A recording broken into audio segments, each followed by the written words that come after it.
45.6kJ form업이 활용되고 있어. 여기 있는 아데닐레이트가 여기 있는 포스포아나이드에서 끊어지게 되거든요. 그 다음에 거기다 뭐가 더 있냐면 이게 파이로포스페이트가 분해되어질 만큼 에너지가 더 빠져나가요. 마이너스 19kJ. 그래서 얘 세 개 합이 전체적으로 보이면 마이너스 한 34.6도 보이거든요. 그래서 결과적으로 이렇게 엔도거니컬 프로세스가 반응이 진행되죠. 그 과정에서 뭐가 필요했어? AMP에 의한 아데닐레이션이라고 하는 액티베이션 프로세스가 필요했어. 케미컬 본드를 주고 받고 함에 따라서 모레큘을 액티베이션 시키는 역할을 포스페이트 그룹이 전달될 때 마찬가지. 그 다음에 이노게닉 포스페이트가 전달될 때 마찬가지. 그냥 포스페이트가 이노게닉 모레큘이나 AMP가 다 에너제틱하니 하이 에너지 컴파운드. 자, 이제 그런 잘못 볼 수가 있고 나중에 좀 자세하게 볼 거고요. 여기 있는 것이 뭐냐면 파이어플라이야.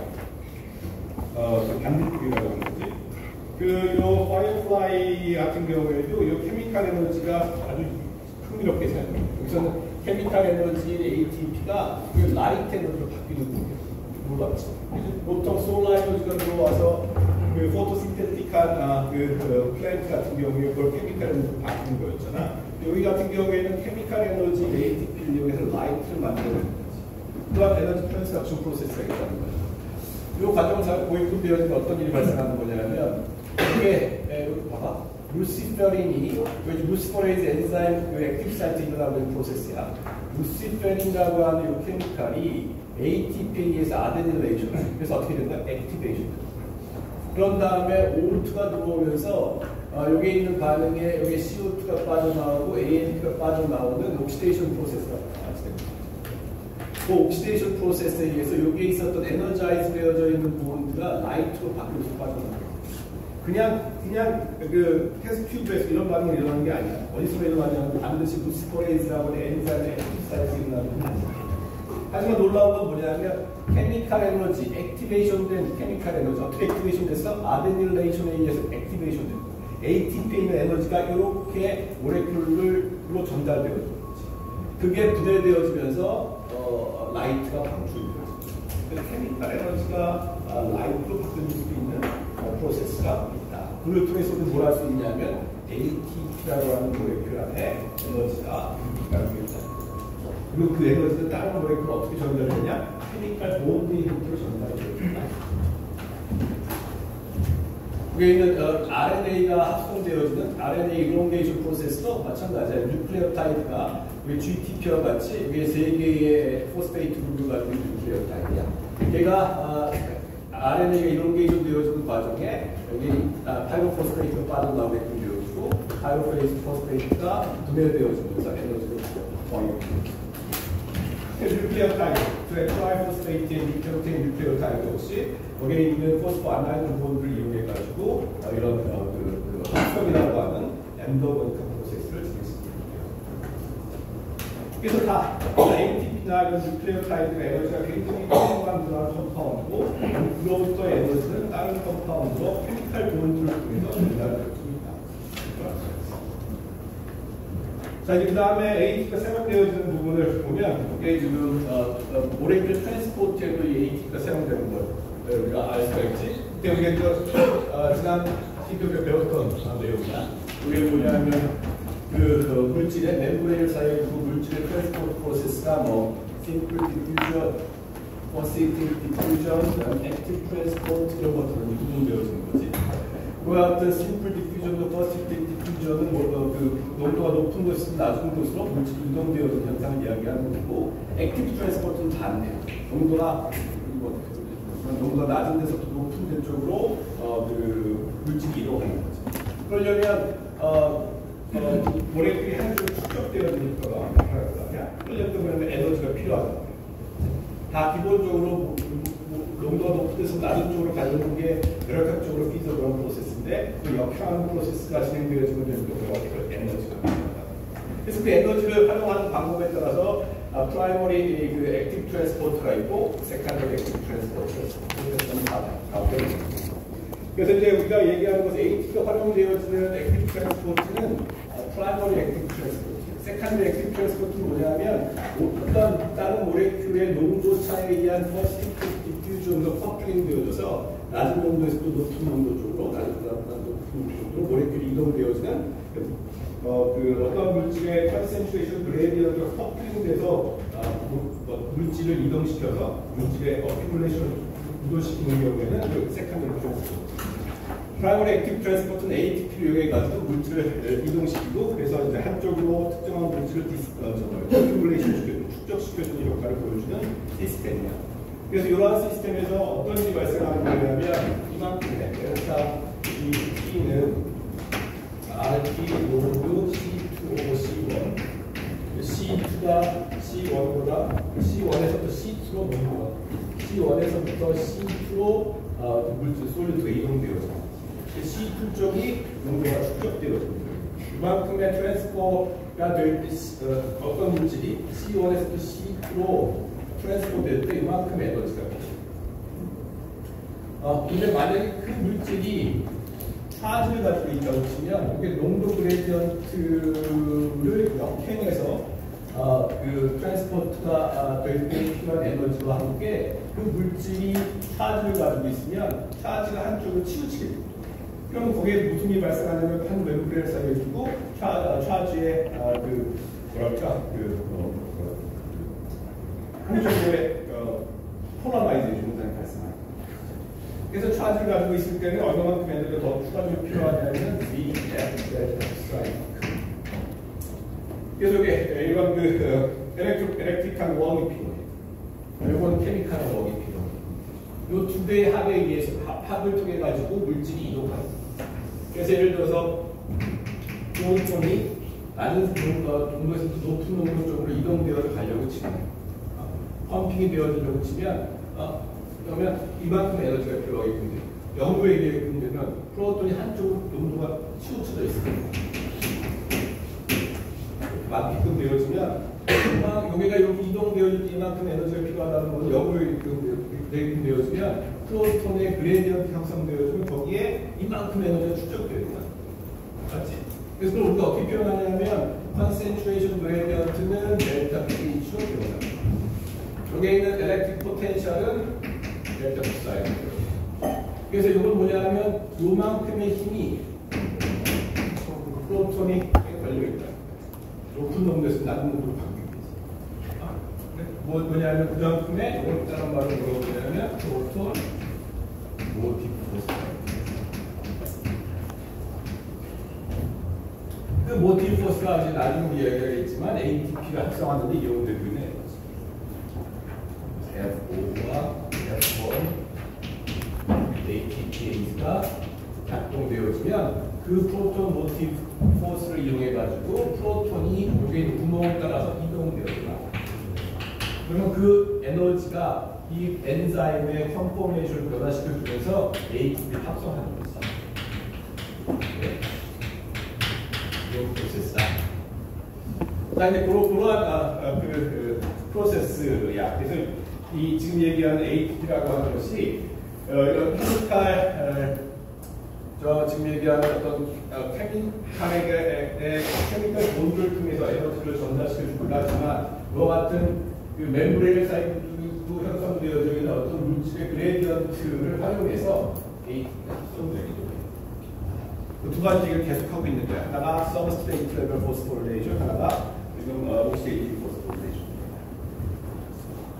이 트랜스포트 프로세스는 여기만 중요한 게 아니라 또 어디도 중요하냐면 액션 포텐셜도 매우 중요했어요. 액션 포텐셜이라고 하는 것은 뭐냐면 그 세포나 특히 뉴런 같은 경우에는 멤브레인 사이에 두고 그 특정한 아이언들 디스트리뷰션이 달라. 그래서 그 디스트리뷰션이 달라져가지고 그 세포가 자극받게 됨에 따라서 그 멤브레인 사이에 두고 형성되는 아이언들의 트랜스포트에 의해서 액션 포텐셜이 발생합니다. 일반적인 세포 같은 경우에는 한 마이너스 70mV 정도의 레스팅 포텐셜을 갖게 됩니다. 뭐 세포마다 좀 다르긴 하지만 이런 같은 경우에 빈곤 같은 경우는 많이 쓰십니다. 이 상태는 어떤 거냐면 여기 있는 안쪽에는 포타슘 아연이 많고 바깥쪽에는 소듐 아연이 많은 상태야. 그렇게 특정한 아연이 한쪽으로 침투도 이렇게 되면 아연은 농도가 높은 데서 낮은 쪽으로 가려고 하는 힘과 바깥에서 농도가 높은 소듐이 안쪽으로 들어오는 힘들, 그 힘들이 다 밸런스를 이루는 상태. 그게 뭐냐면 레스팅 스테이트. 그 레스팅 스테이트의 멤브레인에 형성되고 있는 포텐셜이 마이너스 70mV예요. 그 레스팅 스테이트가 어떻게 유지되어지냐면 기본적으로 포타슘 아연은 바깥으로 나가려고 하는 리크 채널이 있어. 그래서 안쪽에 농도가 높기 때문에 바깥쪽으로 잘 빠져나가. 그러면 이제 지금 얘기하려고 하는 소듐 포타슘 ATP가 바깥에 빠져나갔던 포타슘을 잡아당겨요. 안에 있는 소듐 아연 바깥으로 내밀면서 그 프로세스가 계속 진행돼야 돼요. 어떻게 하기 위해서? 그 밸런스를 유지하기 위해서. 그래서 레스팅 포텐셜이 형성되기 위해서는 지금 얘기했었던 포타슘의 리크 채널이 작동되고 있고 그 리크 채널이 계속 작동되기 위해서는 여기하고 얘기하고 있는 소듐 포타슘 ATP에서 계속 작동되고 있어요. 포타슘 아연은 안에서부터 바깥으로 나가는데 계속 나가지 못해. 안에서부터 바깥으로 나가다 보면 안쪽이 네가티브가 돼. 그럼 포타슘 아연이 더 잡혀있게. 그러니까 자기가 나가는 것도 한계가 있고. 그런 상황으로 이제 레스팅 스테이트의 존재가 되어지고 그 레스팅 스테이트에 있는 멤브레인이 어떠한 라이겐드에서 리셉터가 자극받게끔 되어지면 그로부터 멤브레인의 그 아이온 디스트리뷰션 차이가 멤브레인을 기준으로 아이온 디스트리뷰션 차이가 생기게 되죠. 소듐 아연이 안쪽으로 들어오는 디포러라이제이션 현상이 발생하게끔 되어지고 그 다음에 거의 한 50, 플러스 52% 정도 소듐 아연이 이제 플러스가 되는 거야. 그러면 이제 이렇게 디폴라라이제이션이 되면 여기 폴라라이즈가 되어 있는 상태야. 여기로 간다고 해서 디폴라라이제이션이 되어지는 거야. 그래서 일단 멤브레인이 이렇게 해서 자극을 받게끔 되어지면 소듐 아연 채널이 열리게끔 돼. 볼티지 게이지 소듐 채널이 열리게끔 되어지고 멤브레인 사이에 두고 형성되어져 있는 포텐셜이 0을 향해서 가고 있어. 디폴라라이제이션. 쭉 가게끔 돼가지고 소듐 아연이 바깥에 있는 놈들이 안쪽으로 많이 들어와서 안쪽 바깥쪽이 동일하게끔 되어지면 그때 액션 포텐셜의 정점이 되겠죠. 그럼 그것이 한 플러스 50mV. 그 플러스 50mV 정도가 되어지면 그 멤브레인에 존재하고 있었던 볼티지 게이트가 된 포타슘 채널이 열려요. 포타슘 채널이 열리게끔 되면 안쪽에 있는 포타슘 아연이 바깥으로 빠져나가기 시작해요. 그럼 안쪽이 플러스였는데 점점 바깥으로 빠져나가게끔 되어지면 네가티브. 그래서 이게 이제 포타슘 아연의 아웃플로우라고 하죠. 바깥으로 빠져나가게 되죠. 그런 다음에 포타슘 아연에 의한 오버슛이 발생하고 난 다음에 그러면 이 상태가 어떤 상태예요? 세포 안쪽과 바깥쪽에 소듐 아연이 안쪽과 바깥쪽 동일하게 있고 포타슘 아연은 바깥쪽과 안쪽이 동일하게 있고 그런 상태가 되어지면 더 이상 이 세포는 더 이상 멤브레인의 디스트리뷰션에 차이가 생기지 않기 때문에 더 이상 자극받을 수가 없어요. 그럼 어떤 상태가 되어지면 다시 원래 상태로 돌아와야지. 어떤 상태? 안쪽은 소듐 아연이 많고 안쪽은 포타슘 아연이 많고 바깥쪽은 소듐 아연이 많은 상태로 돌아와야지. 그러려면 어떻게 되어야지만 돼요?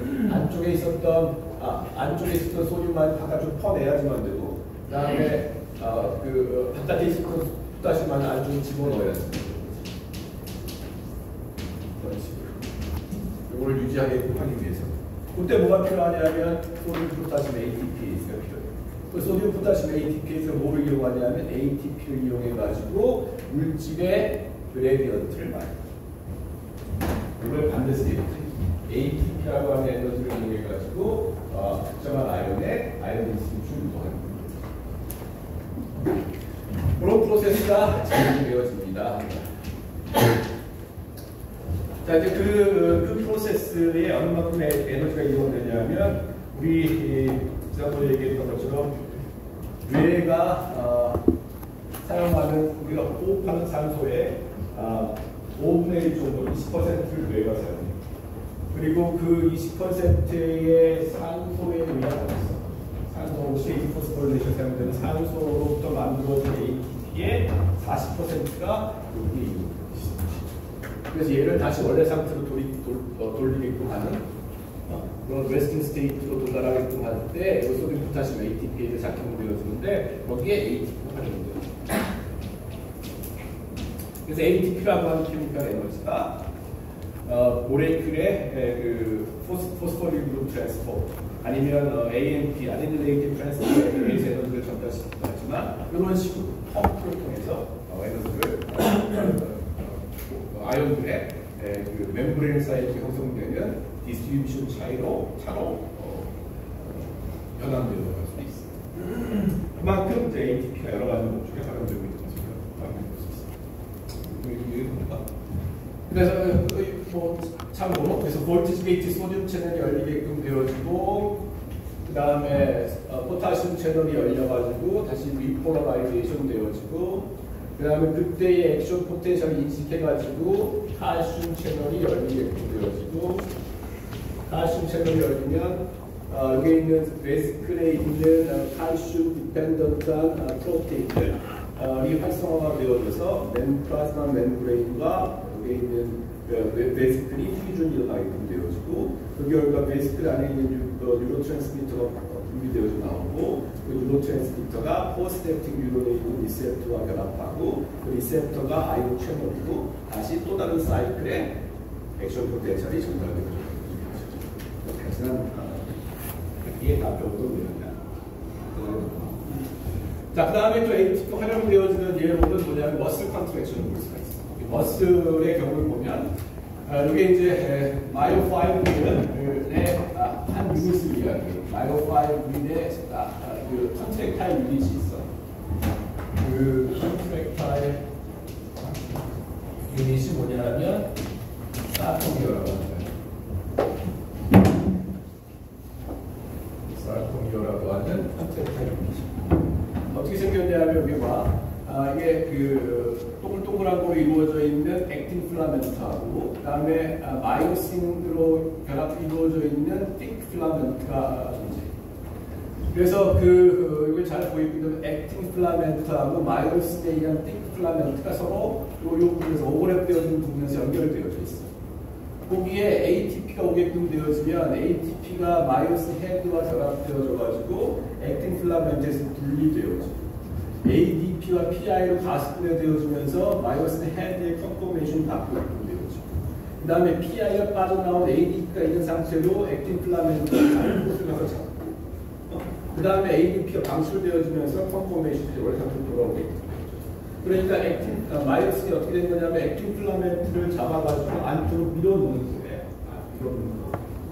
그래서 컨트랙션이 발생하고 ATP가 들어와가지고 그 ATP에 의해서 마이오신 헤드의 컨포메이션 변화가 생기게 되어지고 그 결과 액틴 필라멘트가 안쪽으로 밀려들게 됩니다. 컨트랙션. 이때는 ATP에 있는 포스페이트 부분의 트랜스퍼가 작용되는 것이 아니라 그냥 심플 하이드롤리스 자체가 프로테인의 분위기로 바꿔주면서 마이오신을 그래서 ATP라고 하는 것이 그런 다양한 용도로 사용되고 있습니다. 케미컬 에너지 형태로 사용될 수 있고 이와 같은 그 아이온 트랜스포트에 사용될 수 있고 이와 같은 머슬 컨트랙션이 그만큼 많은 ATP라고 하는 케미컬 에너지가 우리 몸에서 여러 가지 형태로 활용되고 있다. 지난 시간에 얘기했던 것처럼 70kg의 한 사람이 하루에 만들어내는 ATP의 절대량이 체중의 3배에 해당됩니다. 그만큼 만들었다 분해졌다 반복하고 있다. 그럼 그 만들었다 분해졌다 반복하는 과정에 지금 내가 얘기했었던 여러 가지 프로세스가 ATP를 활용하고 있다. 그 다음에 이제 얘기하는 건 뭐냐면 트랜스 포스포릴레이션이라고 하는 거죠. 지난번에 내가 무슨 얘기했냐면 ATP가 만들어주는 메커니즘 그 프로세스가 두 가지 얘기했어요. 하나가 뭐냐면 서브스트레이트 레벨 포스포릴레이션. 하이에너지 포스포릴레이션 컴파운드부터 포스페이트 그룹을 받는 게 ATP입니다. 또 다른 하나가 뭐냐면 여기 얘기하고 있는 옥시다티브 포스포릴레이션. 또 다른 하나가 뭐냐면 트랜스포스포릴레이션.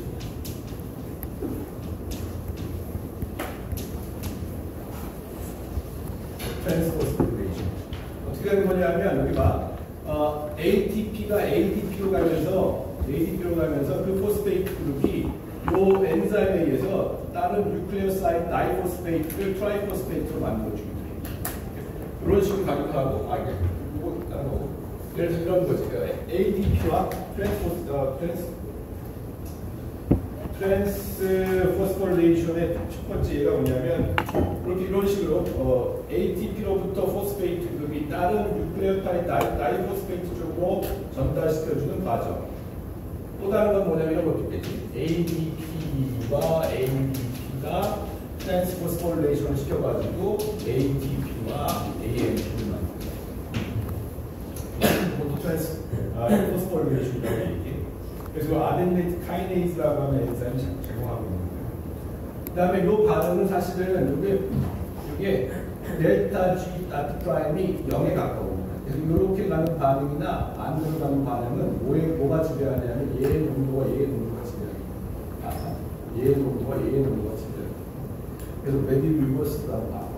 만약에 ATP가 부족하면 이게 지금 뉴클레오사이드 트라이포스페이트로부터 포스페이트를 트랜스포스포레이션 받을 수 있어요. ADP 두 분자가 ATP와 AMP를 바꿀 수 있어요. 아데니네이트 카이네이즈. 이거 다 뭐라고 얘기하냐면 트랜스포스포레이션. 그 다음에 또 하나가 있는데 뭐가 있냐면 지난번에 얘기했던 거야. 포스포크레아틴. ADP하고 포스포크레아틴 사이에 트랜스포스포레이션 들어가지. ATP가 만들어지고 그 다음에 크레아틴. 이것도 브레인에서 특히 잘 일어나고 있는 트랜스포스포레이션. 요거 어떤 사람들은 서브스트레이트 레벨 포스포레이션이라고 하지만 서브스트레이트 레벨 포스포레이션은 사실 글라이콜리시스 일어나고 있는 ATP 합성을 이야기하고 있는 것이고 약간 구분해가지고 설명해. 그래서 그 트랜스포스포레이션이라고 따로 구분해서 설명해요. 그래서 서브스트레이트 레벨 포스포레이션, 그다음에 옥시데이티브 포스포레이션, 트랜스포스포레이션을 통해 가지고 생체 내에서는 ATP가 만들어집니다. 우리가 알 수가 있습니다. 그 다음에 그 포스페이트와 관련해가지고 여기 폴리포스페이트라고 하는 이러한 그 컴파운드가 있어. 이노르게닉 폴리포스페이트. 얘의 기능은 잘 몰라. 근데 어디서 많이 관찰했냐면 그 이콜라이 같은 경우에 그 이콜라이 세포 안에서 이런 지금 폴리포스페이트들이 종종 관찰. 근데 요거가 어떤 역할을 하냐면 칼슘하고 힐레이션이 되어져가지고 차지 뉴트럴하게 되면서 요 폴리머들이 멤브레인에 인터플레이션 멤브레인에 포를 형성하게 됩니다. 그래서 써마 이런 어떤 DNA나 이런 것들의 그 트랜스퍼라든지 하는 과정에 멤브레인에 포를 만드는데 이용되게 한다고 하고 또 그 멤바리안 시스템 같은 경우에 있어서는 진 익스프레션에도 관여하고 있다 이렇게 얘기합니다. 그런 폴리포스페이트가 있고요. 폴리포스페이트로부터도 또 ADP가 포스페이트로 받아가지고 ATP가 만들어진 반응이 나타날 수 있다. 이렇게 잘 알아봅시다. 만약 이렇게 해가지고 ATP라고 하는 거가 우리몸에서 중요한 에너지 그 ATP가 만들어지는 과정 속에서 우리가 알아야 되는 게 뭐냐면 바이올로지컬 옥시데이션 리덕션. 왜냐하면 사실은 이제 프로토를 펌핑 시켜주는 펌프들이 대부분이 엘렉트론 트랜스포트 체인에 관여하고 있는 모레큐들이기 때문에. 그래서 어떤 일이 발생하는 거냐면 NADH라고 하는 reducing equivalent 또 FADH2라고 하는 전자를 가지고 있는 이러한 reducing 엘렉트론 도로들이 만들어지고 나면 걔가 마이토콘드리아에서 산소 쪽으로 전자를 부과시킵니다. 그걸 우리가 엘렉트론 트랜스포터 체인이라고 합니다. 그때 그 엘렉트론 트랜스포터 체인이 엘렉트론 트랜스포터 되는 과정에 그 에너지를 이용해서 여기에 있는 트랜스포터들이 프로톤을 펌핑 아웃하게 됩니다. 그럼 이 프로세스가 뭐냐면 여기에 있는 NADH라고 하는 전자를 많이 가지고 있는 부분이 산소라고 하는 전자를 무지 좋아하는 부분으로 전자가 이동되어지면 그 사이에서의 에너지가 발생하게 되어지겠지. 엘렉트론에 대한 로우 어피니티 모레큘에서부터 엘렉트론에 대한 어피니티가 어피니티의 산소 쪽으로 NADH나 FADH2라고 하는 전자를 가지고 있는 놈이긴 한데 전자를 싹 좋아하지 않아.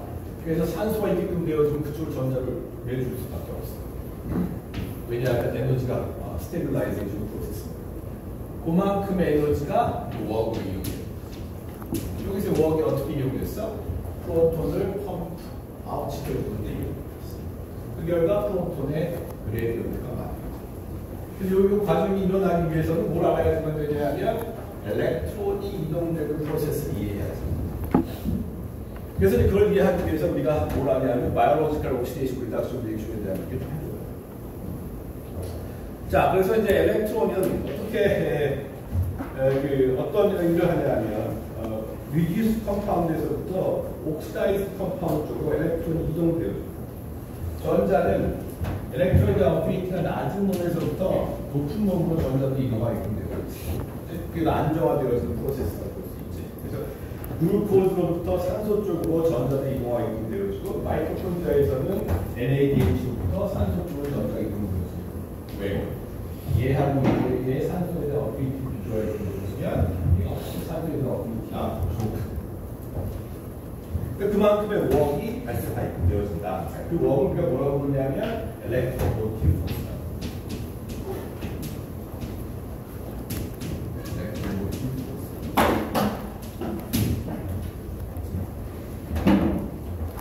그리고 그 엘렉트로모티브 포스가 이용되어져서 뭐가 만들어지냐면 프로톤의 농도 그레디언트가 그걸 뭐라고 얘기하냐면 프로톤 모티브 포스가 그게 이제 멤브레인을 세탁하게 달구어주는 그런 포스가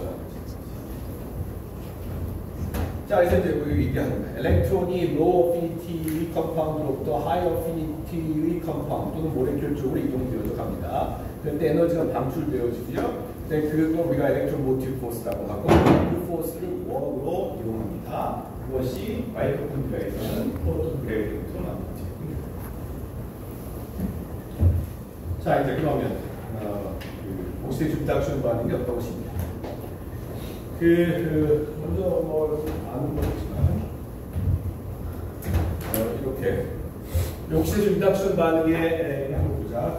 철과 구리 아이온 사이에서의 옥시데이션 리덕션 반응과 철 아이온하고 구리 아이온이 만나면 어떤 일이 발생하냐면 철 아이온은 전자를 내놓고 자기는 파티클, 자기는 옥시데이션 되는 거지.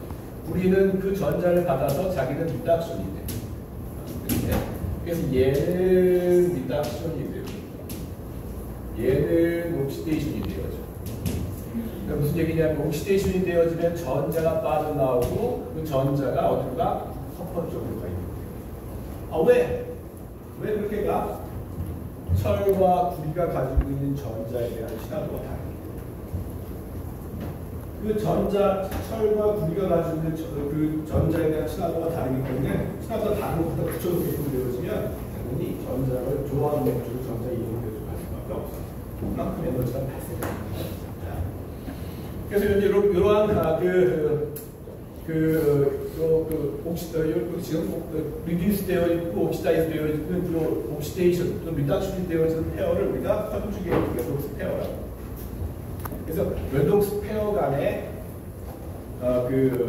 전자에 대한 친화도가 다름에 따라서 전자 이동되어지는 방향이 결정되어진다는 것을 알 수가 있어요. 그래서 이렇게 바이올로지컬 옥시데이션 프로세스 지난번에 얘기했던 거야. 카본이 옥시데이션 되는 과정을 얘기했어. 카본이 옥시데이션 되어질 때 어떤 일이 발생하냐면 디하이드로게이네이션 현상이 발생하고 동시에 옥시게이션 프로세스가 진행돼요. 그래서 옥시데이션, 모레큘의 옥시데이션이라고 하는 것은 또 디하이드로게이네이션을 의미하고 또 경우에 따라서 옥시게이션을 의미하는. 그 결과 어떤 일이 발생돼? 전자가 이동돼요. 모레큘과 모레큘 사이. 그래서 고입금되어지면 이렇다. 카본에 위치하고 있었던 전자들이 주변에 어떠한 아tom들이 와서 결합하느냐에 따라서 카본에 몰려있던 전자들이 점점 멀어져 가게 돼요. 여기 예를 들어서 카본을 중심으로 해서 옥시젠이 배합과 입금되어지면 옥시젠 쪽에 전자에 대한 친화도가 높기 때문에 카본의 주변에 머물러 있던 전자들이 그쪽으로 끌려가게 돼요. 카본의 입장에서는 전자를 잃어버리는 전자를 잃어버리는 것을 뭐라고 하는데 옥시데이션. 그래서 카본 옥시데이션 프로세스가 여기서부터 이렇게 진행되어집니다. 그 과정을 보입되어지면 얘기했던 것처럼 디하이드로게네이션이 되는 반응이고 동시에 옥시데이션이 이루어지는 반응이라고 했습니다. 그래서 우리는 바이올로지컬 옥시데이션은 어떻게 얘기하냐면 디하이드로게네이션도 옥시데이션이라고 얘기하고 옥시게네이션도 옥시데이션이라고 얘기합니다. 그리고 그 모레큘 사이에서 전자가 이동되어지는 과정에서 전자를 잃어버리는 것을 우리가 옥시데이션이 됩니다. 이렇게 얘기합니다. 자, 그러면 그런 프로세스를 우리가 했었고, 그래서 그 바이올로지컬 시스템에서 엘렉트론 트랜스퍼 되어지는 과정들을 보면은 4가지 프로세스가 있어. 다이렉트 엘렉트론 트랜스퍼, 레독스 페어 사이에서 철 2가와 3가, 그다음에 불이 2가와 1가, 요 레독스 페어 사이에서 엘렉트론이 직접적으로 다이렉트 트랜스퍼 일어날 수 있어요. 두 번째로는 어떤 프로세스가 있냐면 하이드로젠 애톰의 형태로 전자들이 이동되어져. 그래서 전자가 이동되어질 때 차지 추로틀 위해서 프로톤이 같이 이동하게 되어집니다. 그래서 하이드로젠 애톰의 형태로 모레큘 사이에서 전자가 이동되어질 수 있습니다. 그 다음에 하이드라이드 아이온의 형태로 이동되어질 수 있습니다. 이런 하이드라이드 아이온 형태로도 전자가 이동되어질 수 있습니다. 그 다음에 오게닉 리덕턴트와 옥시젠 사이에 직접적인 커플링에 의해서도 전자가 이동되어질 수 있습니다. 그건 뭐 어떤 예를 들 수가 있냐면 이런 예를 들 수 있어요.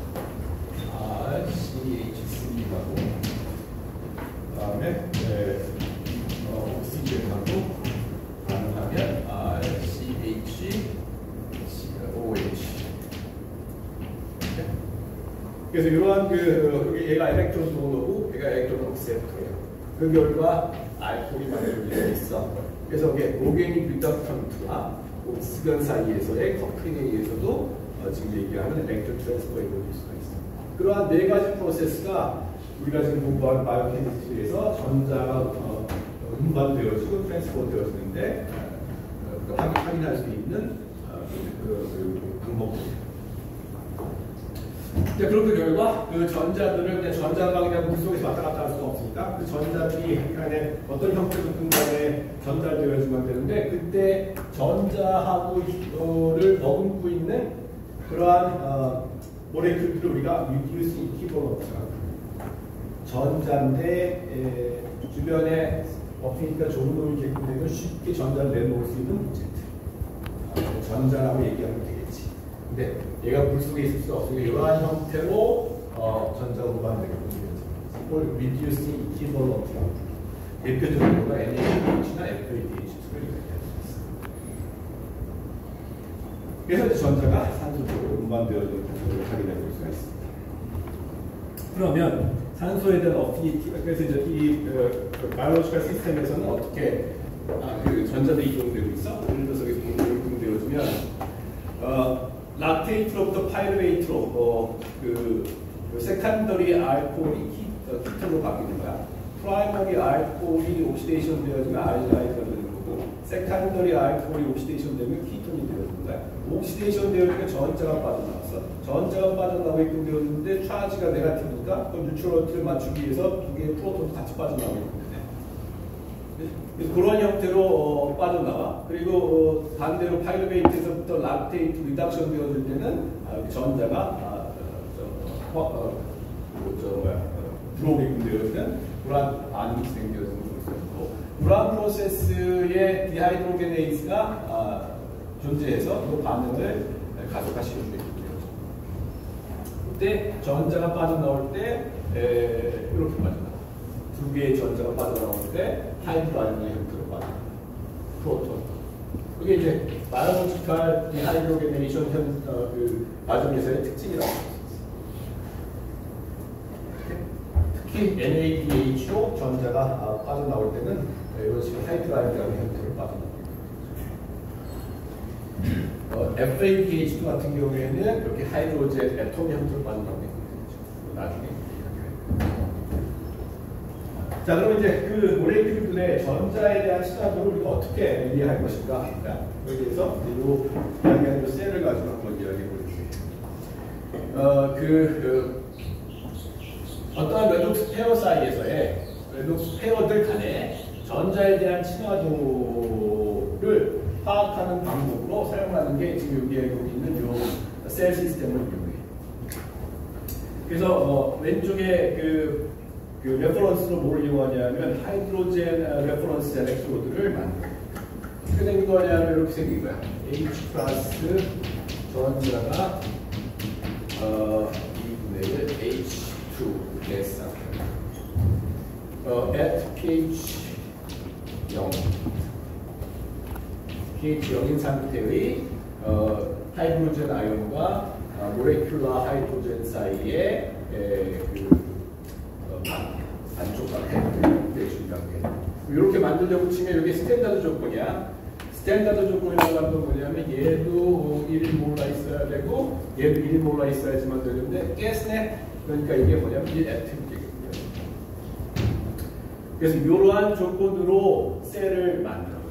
이 셀을 만들려고 치면 어떻게 되냐면 솔루션은 H 플러스가 1몰라 있게끔 만들고 그 다음에 가스를 계속 뿜어주게끔 되어주는데 가스로 여기 세츄레이션 시키는데 가스의 압력이 101.3kPa 이게 애톰에 해당되어지는 그 기압으로 H2를 계속 그리고 여기가 스탠다드의 레퍼런스 엘렉트로드 요거가 이제 하이드로젠 엘렉트로드에 해당되어지는 그게 헬프셀을 형성합니다.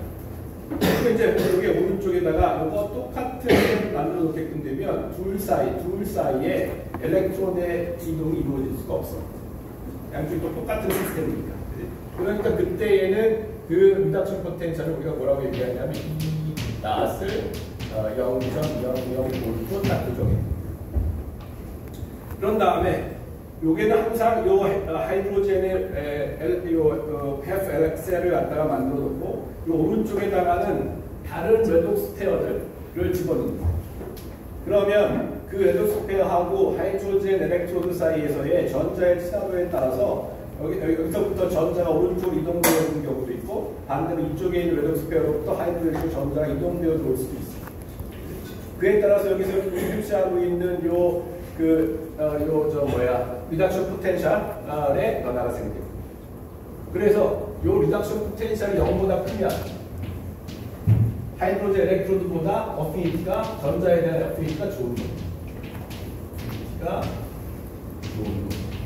반대로 E0가 0보다 작게끔 되어지면 이 하이드로젠 엘렉트로드 기준으로 해서 엘렉트로드에 대한 어피니티가 상대적으로 낮습니다. 그래서 그렇게 그 다양한 레독스 페어들을 얘를 기준으로 얼라인 시킬 수가 있어. 그 얼라인 시켜준 표가 이거예요. 이게 지금 이야기하고 있는 여기가 하이드로젠 레퍼런스 엘렉트로드야. 여기가 해프 리액션 보이금 되어지면 요걸 스탠다드로 오른쪽에다가 똑같은 그 하이드로젠 스탠다드 조건에 하이드로젠 셀을 만들게끔 되어지면 그 둘 사이에서의 전자 친화도의 차이가 없어. 그래서 전자 이동이 이루어지지 않아. 그래서 0이야. 그런 다음에 다른 것들 다 얼마나 시켜주게끔 되죠. 그럼 예를 들어서 여기서 보이게끔 되어지면 철이 전자를 받는 리액션은 하이드로젠과 비교할 때 훨씬 더 전자에 대한 친화도가 높아. 플러스 0.77. 그 다음에 여기서 보이게 되어지면 아세트알데하이드가 에탄올로 전자와 결합하는 반응은 이하로 비교하게 되면 그건 낮아. 그러니까 어떻게 되냐면 전자가 어디서부터 어디가 전자가 여기서부터 이쪽으로 이동하게 됩니다. 전자의 친화도가 이쪽에 더 높은 편입니다. 더 낮은 편입니다. 그래서 요렇게 기준을 놓게끔 만든 것이 리덕션 포텐셜을 표시하는 방법이고 그런 다음에 이제 또 하이드로젠 엘렉트로드가 필요 없어. 그래서 이쪽에다가 두 개 서로 다른 레독스 페어를 놓게끔 되어지면 요거 기준으로 있었던 요 둘 레독스 페어의 전자에 대한 친화도의 차이에 따라서 전자의 이동이 결정되게 됩니다. 무조건 어디서부터 어디로 가? 아래서부터 위쪽으로 가요. 리덕션 포텐셜은 항상 연번 작건 높던 간에 리덕션 포텐셜이 높은 쪽으로 전자가 이동하는 거예요. 리덕션 포텐셜에 따라서 뭐라고 얘기했는데 리덕션 포텐셜은 뭐를 의미하냐면 일렉트로에 대한 어피니티입니다. 그래서 웨독 스페어 간의 전자 이동은 항상 리덕션 포텐셜이 낮은 놈에서부터 높은 놈으로. 그럼 이 테이블에서 보이면 되어지면 어떻게 돼? 항상 밑에서부터 위쪽으로 이동해. 그 다음에 왼쪽에서도 오른쪽으로 이동하고. 그 페어가 어떻게 구성하는가? 항상 이동하는 방향은 여기 밑에서부터 위쪽으로 이동되어져 간다 하는 것을 알 수가 있어. 그래서 이제 그 상태로 우리가 파악해 볼 수가 있어. 그러면 이제 어떤 방법을 한번 생각해 보냐면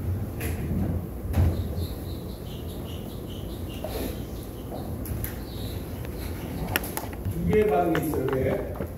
아세트알데하이드와 에탄올 간에 반응하고 그 다음에 NAD와 NADH 간의 두 반응을 지금 커플링을 시켜놨어. 그러면 아세트알데하이드가 에탄올로 되는 리덕션 반응하고 NAD 플러스가 NADH가 리덕션 반응을 두 개를 이제 커플링을 시켜놓게 되면 전자가 어디서부터 어디가? 전자가 항상 여기서부터 1로 가겠다. 여기서부터 아래서부터 위로 가겠다. 이러고 있어. 그러니까 여기 있는 NAD의 경우에는 NADH의 옥시데이션 프로세스가 진행되고 그 다음 얘는 리덕션 프로세스가 진행되는 거죠. 그러면 아세트알데하이드하고 NAD 플러스의 요 헤프셀을 연결시켜서 아까 얘기했었던 완벽한 하이셀을 만들게끔 되어지면 전자가 NADH에서부터 아세트알데하이드 쪽으로 이동하게끔 돼요.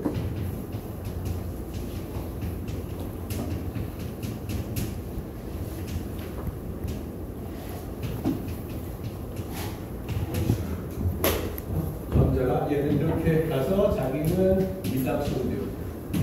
자기는 이렇게 되어져서 옥시데이션 되는 프로세스입니다. 왜? 전자에 대한 친화도가 아세트알데하이드와 에탄올의 헤프셀이 NADH와 NAD 간의 헤프셀보다 전자에 대한 친화도가 높아요. 이렇게 이동하게끔 되어져요. 그래서 여기에 있는 레독스 페어와 위에 있는 레독스 페어에 비교하면 아래에 있는 레독스 페어로부터 위에 있는 레독스 페어 쪽으로 전자가 이동되어 갑니다. 오케이. 그럼 이제 그런 상태에 좀 자세하게 이야기할 거고. 그 다음에는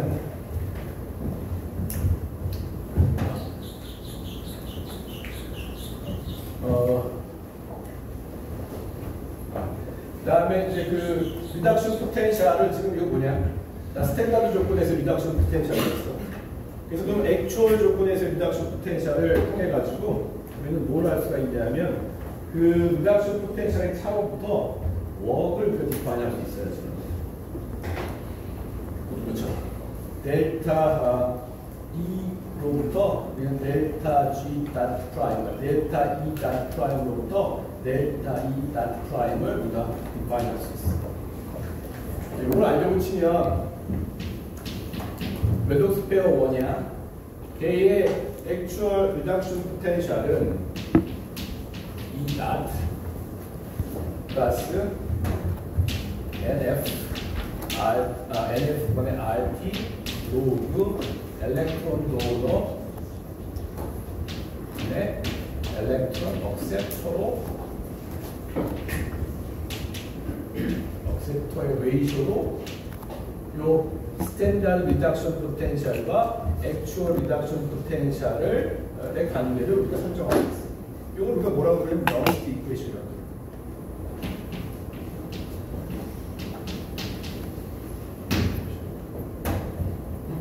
그리고 여기 N 분주가는 전자의 개수하고 그다음에 가스 컨스탄트하고 그다음 여기 절대 온도, 그다음 페라데이 컨스탄트가 고정되어 있어.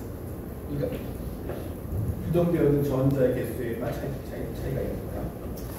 하여튼 그렇게 됐어.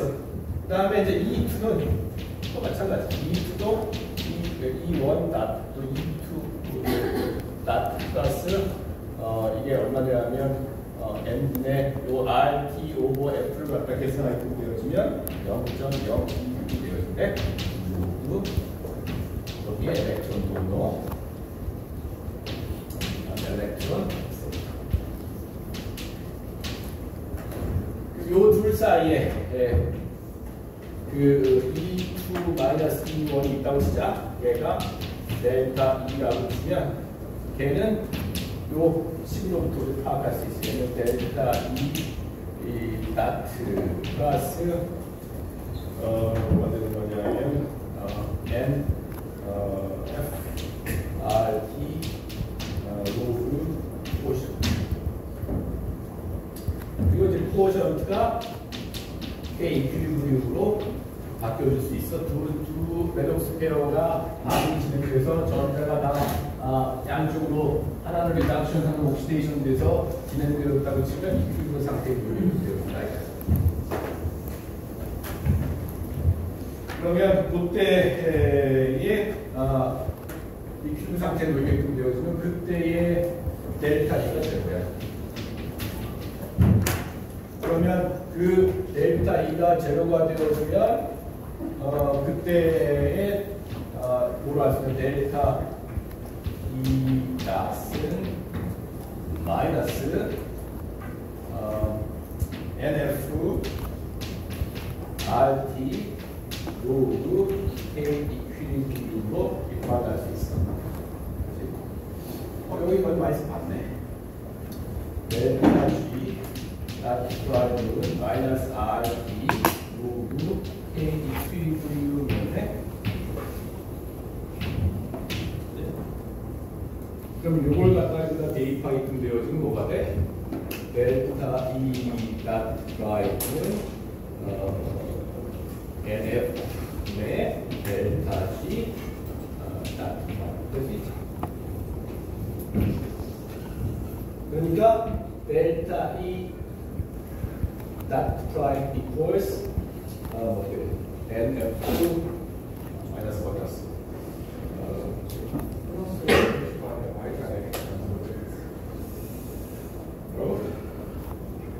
됐지? 이게 마이너스가 아니면 플러스 FQ가 아니라 마이너스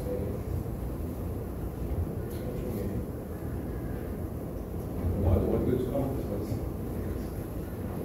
맞아?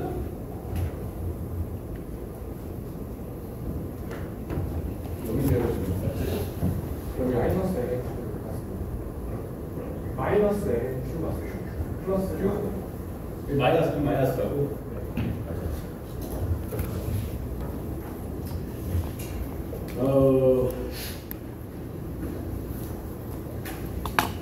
이렇게 돼가지고 어떻게 되지? 따라가. 이렇게 해서 델타 G 닷 프라임이 어떻게 되냐면 그렇게 돼야 돼. 돼가지고 하면 이렇게 되어지면 뭐가 되냐면 델타 G 닷 프라임 마이너스 L 델타 E 그러니까 여기에 있는 스탠다드 리덕션 포텐셜, 스탠다드 리덕션 포텐셜의 차는 곧 뭐를 의미하냐면 프리 에너지 차를 의미하는 거예요.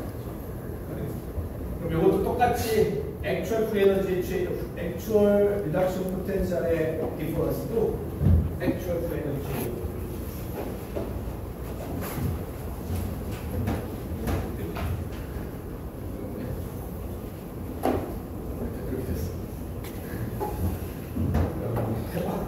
그렇게 해가지고 그 사이에 어떤 레독스 페어 간의 전자의 친화도에 대한 차이가 곧 뭐로 나타나게 되었다.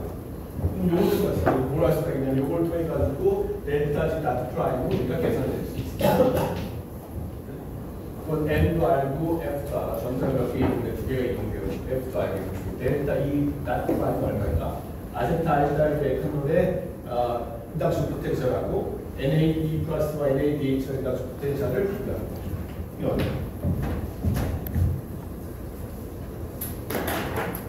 얼마가 돼? 위에서부터 아래를 빼는 거야. 마이너스 0.197 빼기 마이너스 0.32 그러면 그 차가 플러스 0.123이 돼요. n이 2고 그걸 대입식에 구별해주면 델타 G 나트 프라임 값이 마이너스 23.7%를 포함합니다.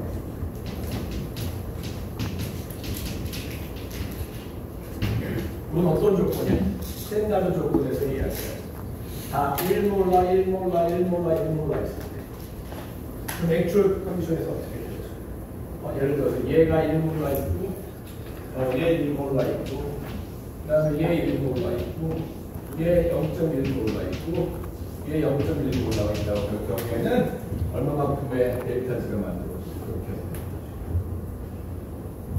자, 그렇게 해가지고 이제 이 제독스 페어 간의 전자에 대한 친화도의 차를 우리는 워크로 이용할 수 있다는 걸 확인해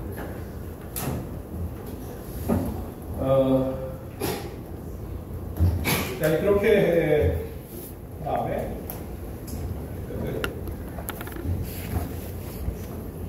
이제 리듀스 이퀴벌런트에 대한 생각이 좀 해요.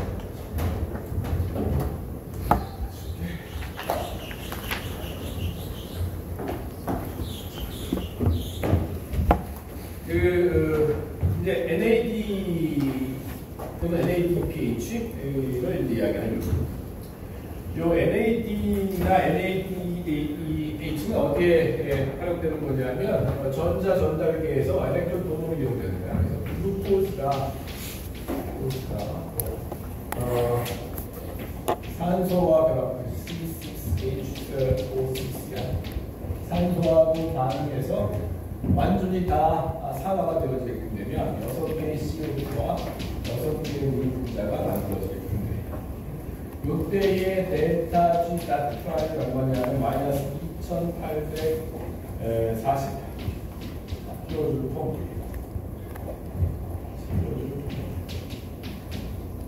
그만큼의 에너지가 방출되어집니다. 그 중에 많은 부분이 이제 ATP로 컨버트가 되어집니다. 그럼 그때에 방출되는 오시데이션에 의해서 방출되어진 엘렉트론들이 여러 가지 캐리어에 의해서 산소까지 이동되어져 가요. 여기에 있는 전자들이 일로 이동되어져 가요. 그때의 에너지가 방출되어집니다.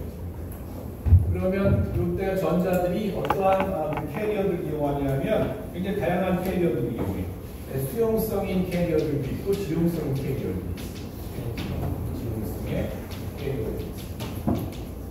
수용성인 캐리어는 NAD 플러스하고 그다음에 FAD 또는 FLN 이런 것들이 이제 엘렉트론 캐리어로 이용되어 되고 지용성인 캐리어들은 무엇이냐면 퀴논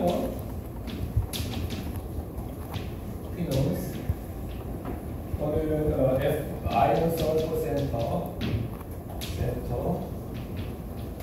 또는 사이토크롬 같은 것들은 멤브레인에 위치하면서 존재하는 그런 엘렉트론 캐리어들, 프로테인의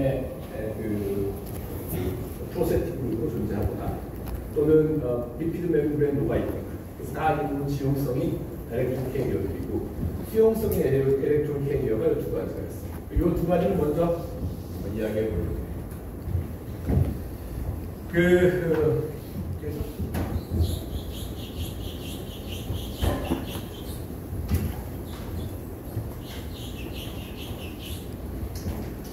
NAD와 NAD를 먼저 보도록 하면 NAD는 뭐냐면 NAD 플러스인데 니코틴 아마이드 아데닌 다이뉴클레오타이드. 뉴클레오타이드는 어떻게 생겼냐면 뉴클레오타이드는 베이스, 슈가, 그 다음에 포스페이트로 이루어져 있는 거가 뉴클레오타이드거든요. 그때 이 베이스가 니코틴 아마이드 하나, 그 다음에 또 하나가 아데닌 둘, 그게 어떻게 됐어? 베이스 두 개가 연결되어 있어. 포스트 안 하려서. 그래서 니코틴 아마이드의 뉴클레오타이드, 아데닌의 뉴클레오타이드가 포스포 안나이토스포르로 연결되어 있네. 그게 NAD 플러스야. 그게 밑에 뉴클레오타이드, 위에 뉴클레오타이드가 있어. 밑에 있는 뉴클레오타이드 아데닌 뉴클레오타이드. 위에 있는 뉴클레오타이드는 니코틴 아마이드 뉴클레오타이드야. 그래서 니코틴 아마이드 아데닌 다이뉴클레오타이드라고. 그 상태에 전자가 들어오면 이 전자가 어떻게 들어오냐면 두 개 이렇게 들어오고 이게 하이드라이드 아니면 그러면 솔루션에 H 플러스가 남아있게 들어오는 방식이 이렇게 하이드라이드 아미 형태로 들어온다. 솔루션에는 프로톤이 남아있게끔 되는 거죠. 아까 전자가 전달되어주는 과정에 세 번째 타입에 해당합니다. 이런 식으로 이제 전자의 전달이 이루어지게 된다 하는데 얘가 가지고 있는 특징이 뭐냐면 특징이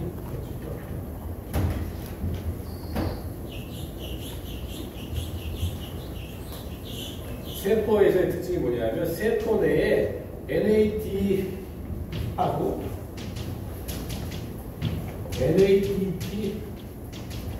NADH의 농도가 고정되어 있어. 10마이크로모lar. 이게 중요한 포인트예요. 주로 어떤 식으로 존재하냐면 NAD의 레벨이 높아. NAD 플러스하고 NADH를 비교하게끔 되어지면 이게 1보다 항상 커. 그래서 이 NAD 플러스가 전자를 잘 받을 수 있어. 자기가 리덕션이 잘 될 수 있어. 그런 상태야. 그런데 그래서 어떻게 되는 거야? NAD가 전자를 받아가지고 플러스가 전자를 받아서 전자를 받아서 NAD 플러스가 되는 거야. NAD가 전자를 받아서 전자가 두 개의 프로톤을 받아서 NADH와 플러스가 되면 그런 반응이 페이버러블해. 이쪽이 더 높은 상태가 있습니다. 그런데 문제가 어떤 상태냐면 얘가 계속 축적되어져서 이쪽으로 안 갈 수 있어. 얘가 항상 리제너레이션 되어야지만 되는데 이게 한쪽으로 치우치게끔 되어지면 왜냐하면 세포 내 레벨이 다 고정되고 있어. 이 NADH라고 하는 건 어떤 거냐면 지금 글라이콜리시스 과정, 그다음에 사이트베이스 사이클 과정에서 전자를 다 분반해가지고 어디로 갔냐면 아까 얘기했던 마이토콘드리아로 이동시켰어. 그래가지고 마이토콘드리아에서 산소 쪽으로 전자가 여기서 이동되어서 가야지만 얘가 리제너레이션. 산소가 없어. 그러면 NADH가 리제너레이션 될 수가 없어. 그러면 더 이상 반응이 진행돼서 다 이쪽으로 앞으로 치우쳐져 있게끔 되기 때문에. 그러면 캐타보리즘이 일어날 수가 없어. 옥시더티브한 프로세스, 옥시더티브 캐타보리즘이 일어날 수가 없어. 그치? 그래서 어떻게 해야 되는데, 우리 몸 안에서 NADH를 NAD 플러스로 바꿔주는 반응이 항상 진행되어야지. 이게 뭐였어? 옥시더티브 포스포레이션도 그런 문제를 가졌던 거고, 퍼멘테이션도 그런 문제를.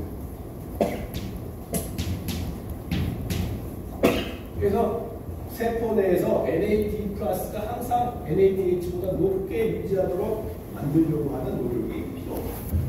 NAD 플러스의 리제너레이션이 반드시 필요합니다. 요 이유 때문에.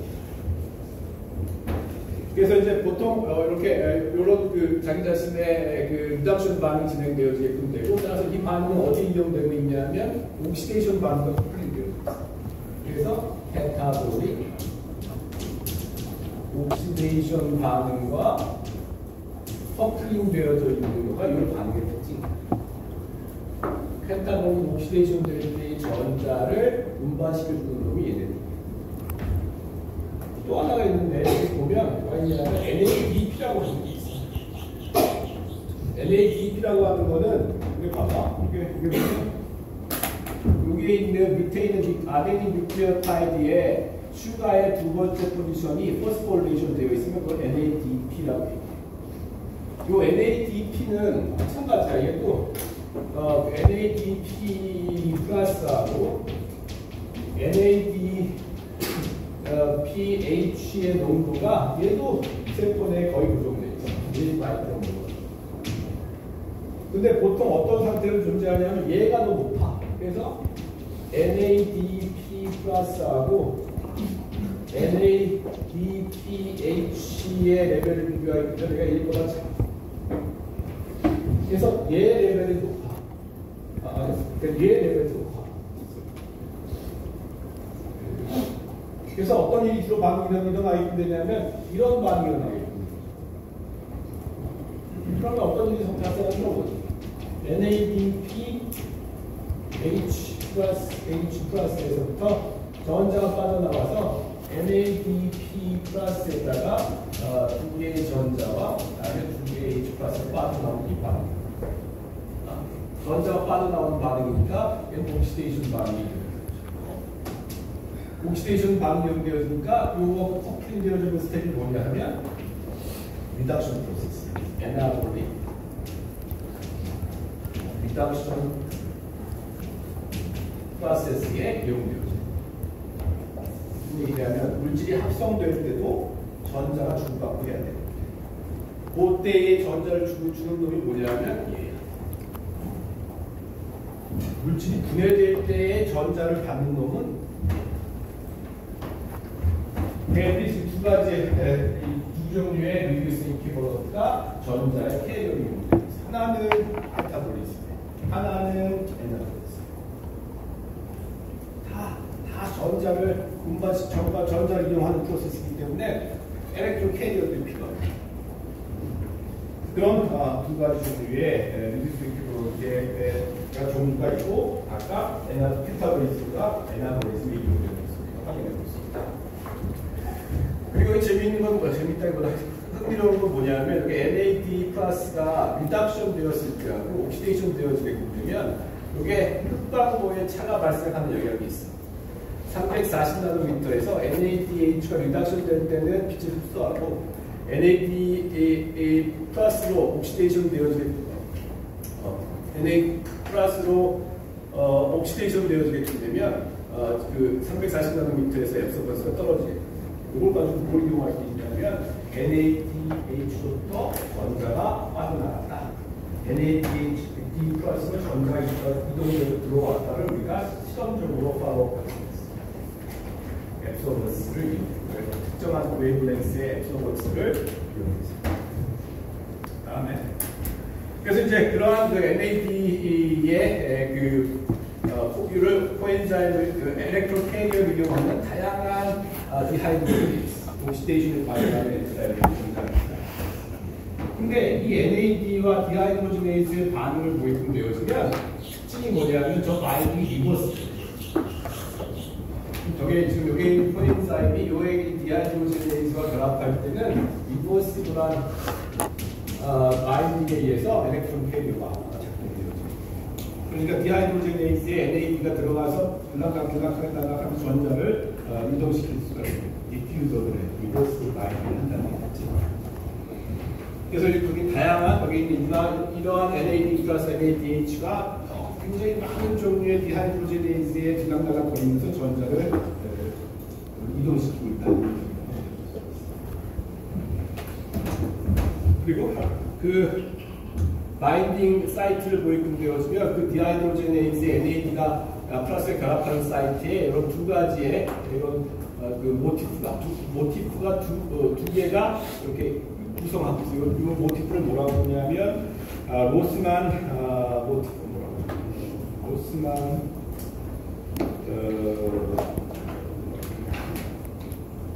로스만 소울이라고 합니다. 베이타, 알파, 베이타로 이루어져 있는 로스만 모티프라고 하는 슈퍼 세컨드 스트럭처에서 두 개가 있는 고 인터페이스의 NAD 플러스와 NADPH가 NAD 플러스와 NADH가 미치할 수 있는 특징들이 있습니다. 그러니까 아까 얘기했던 무수히만 디하이드로제네이즈의 이와 같은 용통의 바인딩 요소가 있다.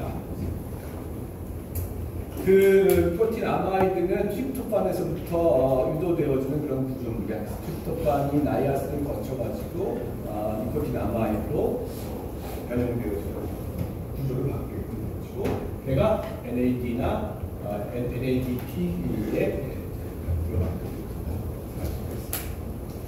그 다음에 이제 마지막이야. 이게 뭐냐면, 또 다른 NAD에 대한 얘기했다. NAD 플러스에 대한. 또 하나가 뭐가 있냐면 FAD라고 하는 수용성의 엘렉트론 캐리어가 있어요. 이 FAD는 뭐냐면 이것도 마찬가지로 어떻게 생겼냐면 플라빈이라고 하는 베이스하고 그 다음에 아덴이라고 하는 베이스를 가지고 있는 뉴클리어 타입과 두 개 연결되어 됩니다.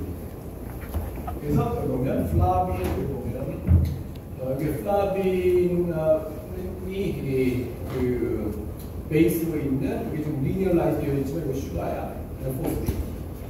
그 다음에 그거하고 그 다음에 아데닌이 베이스로 있는 뉴클리어 타입이다. 포스포 아미노크로스로 연결되어 있어.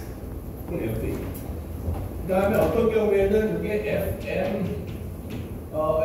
FMN이라고 하는 엘렉트론 캐리어가 있어. 플라빈 모노 뉴클리어 타입. 이쪽에 있는 아데닌 뉴클리어 타입이 없는 겁니다. 여하튼간에 그 FAD든 FMN이든 간에 전자가 어떻게 들어오냐면 하이드로젠 아이온의 하이드로젠 애톰 형태가 H 플러스가 엘렉트론 형태로. 그래서 세마이퀴논 그다음에 두 개가 들어와가지고 그 풀리 리듀스 되어져 있는 FADH2까지 전자가 들어오게 됩니다. 그리고 NAD는 H 하이드라이드 아이온의 형태로 들어오고 여기에는 하이드로젠 애톰의 형태로 들어오게 됩니다. 그래서 FADH2가 만들어집니다. 그래서 이제 그런 식으로 이 캐리어들 작동되어지게끔 되는데 얘의 특징이 뭐냐면 얘는 아까 얘기했던 것처럼 리버스블하게 엔자임의 들락날, 액티브 사이트 들락날락 하면서 전자를 끄집어요. 근데 얘는 디하이드로제네이즈의 타이타이라고 해요. 일리버스블. 일리버시블한 포팩트를 다른 말로 뭐라고 그러냐면 프로스테틱 엔자임의 액티브 사이트에 탁 결합되어 빠져나오잖아. 거기서부터 전자를 끄집어내려고 치면 다른 엘렉트론 캐리어가 가가지고 전자를 끄집어내요. 여기에 있는 전자들은 얘네들이 빠져나와서 다른 쪽으로 전자를 줄 수가 있는데 여기에 있는 전자들은 주변에 있는 다른 엘렉트론 캐리어가 가서 잡아 당겨와야지. UBP로 그런 역할을 합니다. 그래서 여기 보여주면 그 FAD의 리덕션 포텐셜이 마이너스 0.219야.